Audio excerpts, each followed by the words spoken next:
ओम शांति। आज 30 जून 1973 की अव्यक्त बाप दादा की मधुर अनमोल महावाक्यों में से सुनते हैं मुख्य पॉइंट्स। मुरली का सार है बाबा और बच्चे। बाबा ने कहा, पहली स्टेज है जानना, दूसरी है मानना और तीसरी है चलना। तो किस स्टेज तक पहुंचे हो? फिर बाबा ने समझाया, तीसरी स्टेज अर्थात लास्ट स्टेज। तीसरी स्टेज तक पहुंचना तो सहज है और पहुंच भी गए हैं, लेकिन लास्ट स्टेज को अंडरलाइन करके एवर लास्टिंग बनाओ। बाबा ने कहा, जैसे बाप के अनेक नाम अनेक कर्तव्यों के आधार पर गायन करते हैं, वैसे आप श्रेष्ठ आत्माओं के भी अनेक नाम अनेक कर्तव्यों के आधार पर व गुणों के आधार पर बाप द्वारा गाए हुए हैं।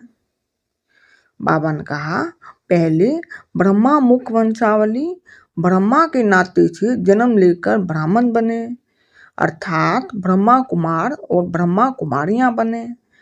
इस मर्जीवा जीवन की पहली पहली सांप यह लगी ब्रह्मा कुमार और ब्रह्मा कुमारियां अर्थात श्रेष्ठ ब्राह्मणपन की। फिर बाबा ने समझाया, पहले जन्म लिया अर्थात ब्राह्मण बने, तो यह पहला नाम ब्राह्मणपन का व ब्रह्मा कुमारियों का पड़ा, जो कि तीसरी स्टेज तक एवरलास्टिंग है। बाबा ने समझाया, एवरलास्टिंग अर्थात हर संकल्प, बोल, कर्म, संबंध, संपर्क और सेवा सभी में भी ब्राह्मण तेज के प्रमाण प्रैक्टिकल लाइफ में चलना। संकल्प, बोल में भी शूद्रपन का अंश मात्र भी दिखाई न दे। बाबा ने कहा, जैसा बाप वैसे बच्चे। जो स्वभाव, संस्कार या संकल्प बाप का है, क्या वही बच्चों का है? बाप अचल अटल अडोल स्थिति में सदा स्थित है, तो ब्राह्मणों का व बच्चों का फर्ज है फॉलो फादर करना। बाबा ने कहा, फॉलो फादर का अर्थ यह नहीं कि सिर्फ ईश्वरीय सेवाधारी बन गए। फॉलो फादर अर्थात हर कदम पर हर संकल्प में फॉलो फादर करना।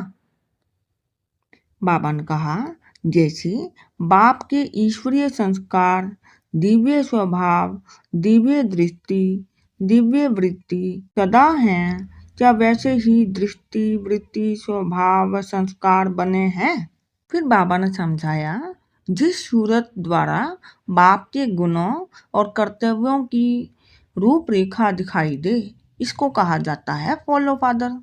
फिर बाबा ने पूछा, हर कर्म याद में स्थित रह करते हो?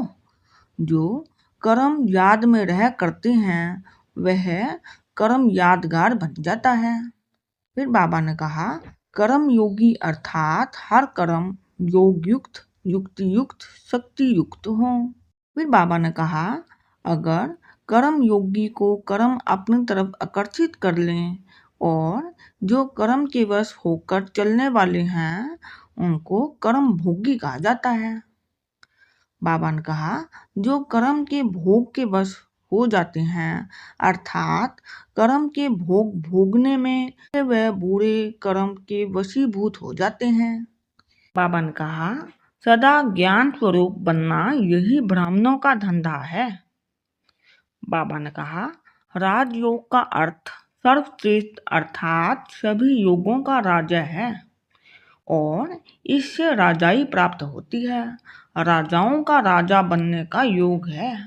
बाबा ने कहा, क्या स्थूल कर्मेंद्रियों व आत्मा की श्रेष्ठ शक्तियाँ, मन, बुद्धि, संस्कार अपने कंट्रोल में हैं? उन्हों के ऊपर राजा बनकर राज्य करते हो? बाबा ने कहा, बुद्धि को डायरेक्शन दो कि शुद्ध संकल्प व अव्यक्त स्थिति व बीज रूप स्थिति में स्थित हो जाओ। ऐसे राजयोगी जो हैं उसको कहा जाता है फॉलो फादर।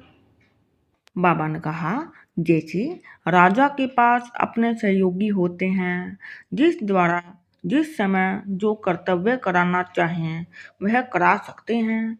वैसे ही यह संगम युगी विशेष शक्तियाँ यही आपके सहयोगी हैं। बाबा ने कहा, जैसे राजा कोई भी योगी को ऑर्डर करता है कि वह कार्य इतने समय में संपन्न करना है, वैसे ही अपने सर्व शक्तियों द्वारा आप भी हर कार्य तो सहज ही संपन्न करते हो। बाबा ने कहा, हर एक संगम युगी ब्राह्मण राजा अपने राज्य कारोबार अर्थात सदा सहयोगी शक्तियों को एवर रेडी बनाकर तैयार कर सकें, इसके लिए 6 मास का समय दिया है। और बाबा ने होमवर्क दिया, अपनी बुद्धि को डायरेक्शन प्रमाण चला कर देखो। अच्छा, ओम शांति।